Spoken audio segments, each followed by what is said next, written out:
నమస్కారం. మహావిద్య.మంత్ర ఛానల్కు స్వాగతం. శ్రీ శివాయ గురవే నమః.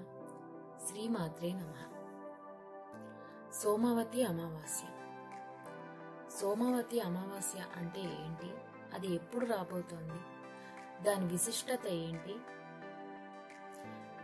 ఎవరు దాన్ని ఆ సోమవతి అమావాస్య రోజున శివ పూజ చేసి ఫలితాన్ని పొందారు? ఈ విషయాలన్నీ తెలుసుకుందాం. పుష్య బహుళ అమావాస్య అంటే ఫిబ్రవరి 4వ తారీఖు 2019 సోమవారం ఈ సోమవతి అమావాస్య రాబోతుంది. ఇది కోటి సూర్యగ్రహణములతో సమానమైంది ఈ రోజు. అలాగే దీన్ని మహోదయ పుణ్యకాలం అని కూడా అంటారు. అది ఎలాగో చూద్దాం. అర్కశ్రోణ వ్యతిపాత యుక్తామా పౌషమాఘయోః అర్ధోదయస్సు విఘ్నేయః కించిన్న్యూన మహోదయః. అంటే అమావాస్య, సోమవారం, శ్రవణ నక్షత్రం, వ్యతిపాత యోగం ఇవన్నీ కలిసిన రోజునే మహోదయం అనే అలభ్య పుణ్యకాలం. అంటే ఈ అమావాస్య ఇవన్నీ కలిసిన రోజు చాలా అరుదుగా వస్తూ ఉంటుంది. అందుచేతనే ఇటువంటి యోగం కోటి సూర్యగ్రహణాలతో సమానమైంది అని పెద్దలు చెప్తూ ఉంటారు.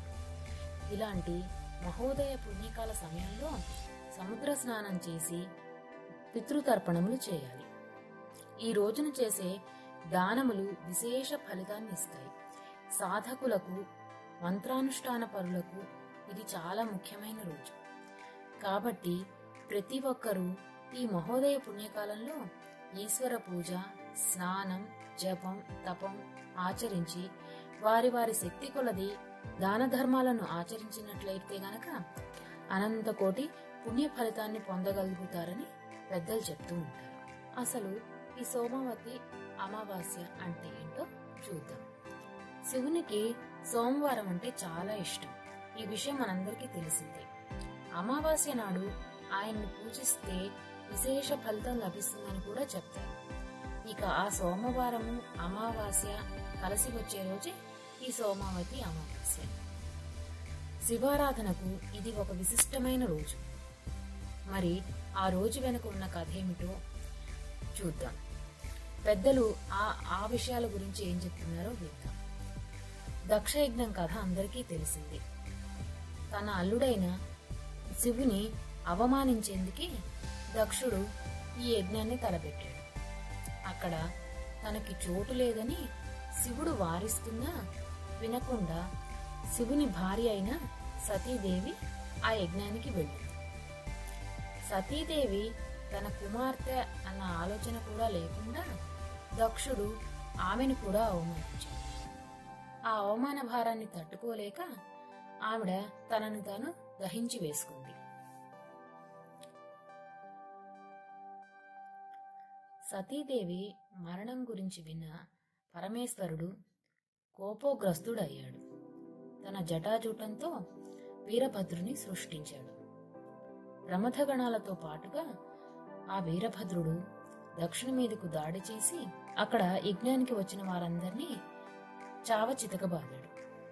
శివగణాల చేతిలో చావు దెబ్బలు తిన్నవారిలో చంద్రుడు కూడా ఉన్నాడు. ఆ చంద్రుడు సాక్షాత్తు శివునికి తోడల్లుడు. అయినా శివుని అవమానించే కార్యక్రమంలో పాల్గొన్నందుకు తగిన శాస్తిని అనుభవించాడు.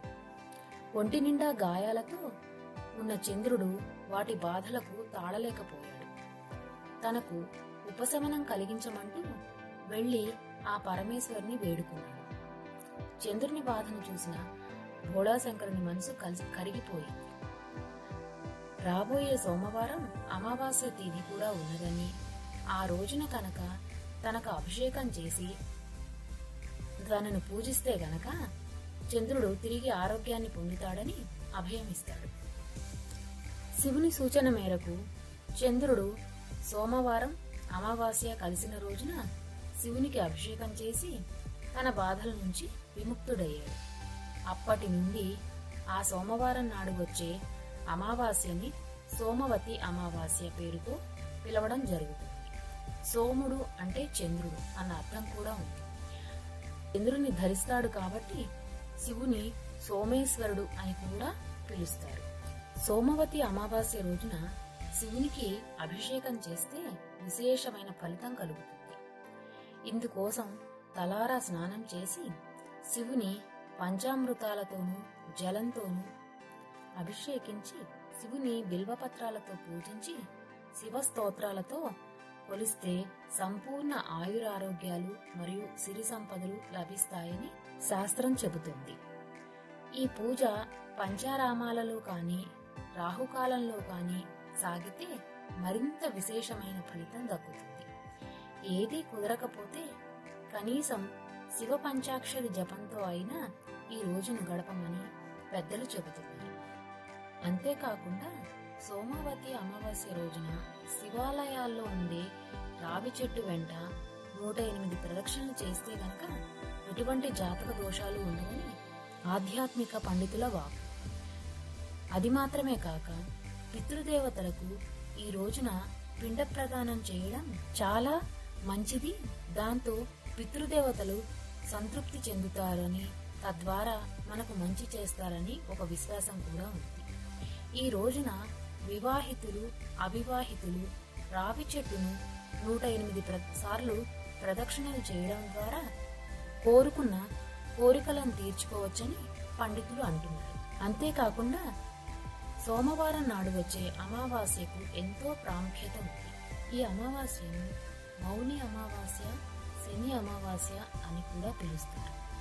సోమవతి అమావాస్య రోజున రావి చెట్టుకు ఈ విధంగా 108 సార్లు ప్రదక్షిణాలు చేసేవారికి అష్టైశ్వర్యాలు సిద్ధిస్తాయి. ముఖ్యంగా జాతకంలో వచ్చే సర్పదోషాలు కూడా తొలగిపోతాయి. కాలసర్ప దోషాలు తొలగిపోవాలంటే రావి చెట్టుకు 108 సార్లు ప్రదక్షిణాలు చేసినట్లయితే అంతా శుభం కలుగుతుంది.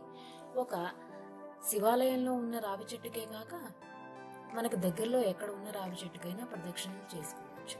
ఈ విధంగా సోమవతి అమావాస్య రోజున శివ పూజ చేస్తే శివుని అనుగ్రహానికి పాత్రలవుతారు. ఈ వీడియో కనుక మీకు నచ్చినట్లయితే లైక్ చేయండి, షేర్ చేయండి, సబ్స్క్రైబ్ చేయండి. Thank you for watching.